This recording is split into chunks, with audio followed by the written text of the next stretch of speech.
How to contact Discord support. Hey everybody, welcome to the channel. In today's video, I'm going to guide you on how you can contact Discord support. So without any further ado or delay, let's get started with today's video. How to contact Discord support.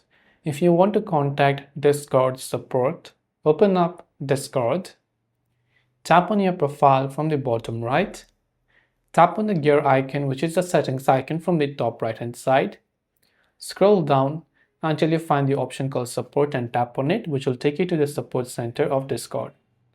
Under what can we help you with, select help and support. Now you'll find a form that you can fill up. So we have to submit a ticket on Discord so that they can contact us.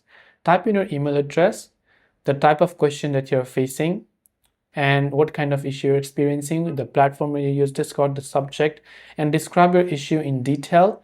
Attach a few screenshots or file that you might have, then tap on submit, and as soon as you've created a ticket, Discord agent is going to get in touch with you about your ticket.